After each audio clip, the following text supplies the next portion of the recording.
Fala galera, eu sou o Léo e hoje nós vamos falar sobre o tecido hematopoético e um pouquinho sobre o tecido sanguíneo. Mas o que é esse nome hematopoético?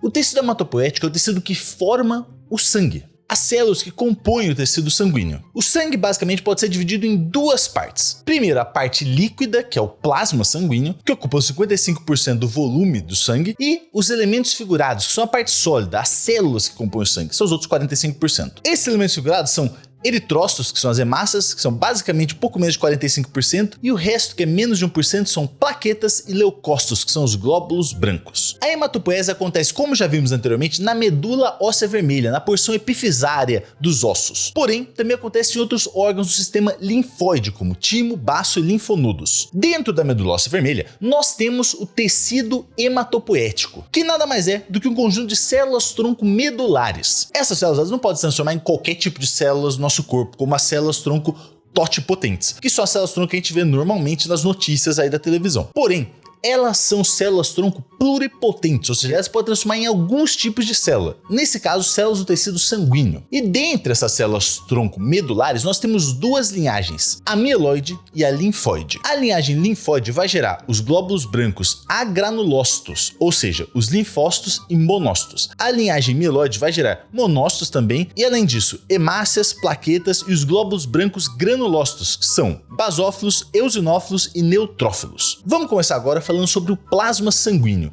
que é, na verdade, amarelo.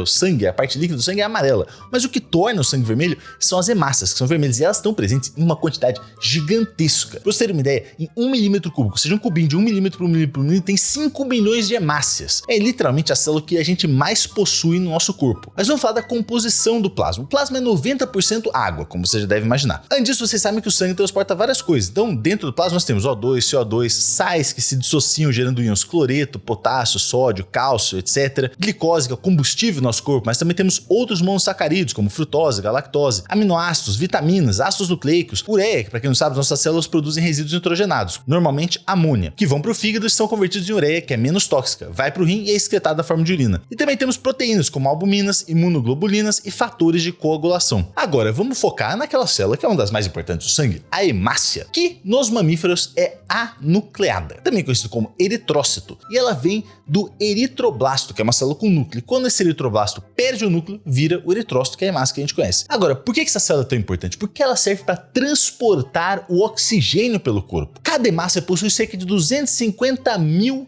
hemoglobinas. A hemoglobina é formada por 4 cadeias polipeptídicas, 2 alfa e 2 beta. No meio, dentro dessas cadeias, nós temos um grupo M, que possui no seu interior átomos de ferro. E é exatamente nesse grupo M, nesses átomos de ferro, que os oxigênios se ligam, 1 O2 para cada grupo M. Ou seja, cada hemoglobina consegue carregar 4 O2. Agora, como a hemoglobina sabe que tem que pegar O2 ou tem que soltar O2, porque ela não tem um cérebro que fala, a gente está longe do pulmão, então perto do músculo aqui, solta O2 nesse bíceps. Ela não sabe disso. Ela faz isso através de pH e pressão parcial de oxigênio. Ou seja, dependendo das condições do local onde a hemoglobina se encontra, ela vai captar oxigênio ou soltar oxigênio. A hemoglobina capta O2 nas regiões dos alvéolos pulmonares. Lá, como você deve imaginar, tem alta pressão parcial de oxigênio, que a gente inspira, entra bastante oxigênio nos alvéolos. Então ali tem muita pressão parcial de oxigênio, que entra na nossa corrente sanguínea. Porém, ali também tem um pH mais elevado. Esse deve estar se perguntando, por que o pH é elevado? Vou imaginar um lugar com alta atividade celular, por exemplo, nossos músculos durante uma contração muscular vigorosa. Lá está tendo alta produção de CO2 nas células. Esse CO2 vai cair no sangue, só que ele não fica na forma de CO2, ele se mistura com uma molécula de água formando ácido carbônico. Por isso, o pH lá é mais baixo.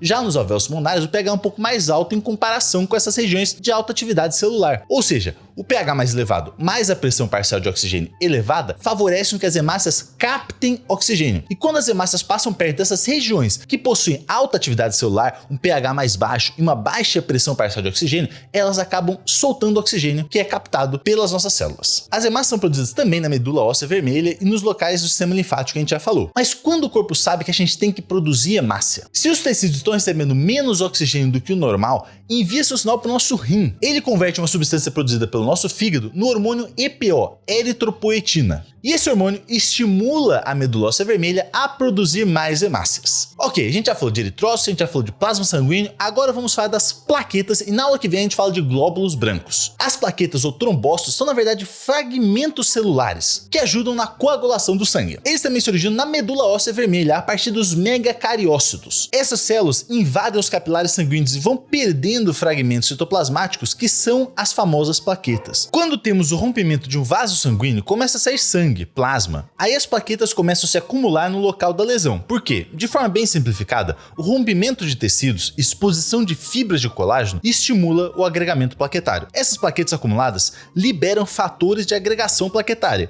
Com isso, mais plaquetas chegam no local. Essas plaquetas paradas ali desencadeiam a cascata de coagulação. O fígado produz dois fatores de coagulação, a protrombina e o fibrinogênio. Eles não fazem nada no corpo até serem ativados, ficam ali vagando na corrente sanguínea sem muita coisa para fazer. As plaquetas unidas liberam uma substância chamada de tromboplastina, que junta com íons de cálcio converte a protrombina em trombina. Essa trombina tem ação, ela age convertendo junto com o cálcio novamente o fibrinogênio em fibrina. A fibrina é como se fosse uma linha de costura extremamente pegajosa e nesse trançado que se forma grudam hemácias, leucócitos, formando o que conhecemos como coágulo, que interrompe a hemorragia. O tecido vai se recompondo e os macrófagos e neutrófilos que realizam fagocitose vão comer e desmontar esse coágulo até o tecido voltar a ser como era antes. É isso, eu sei que é bem complexo a parte da coagulação, mas por hoje é só. A próxima aula a gente fala de glóbulos brancos e encerramos a histologia. Eu deixo vocês com um grande beijo, um abraço e eu fui!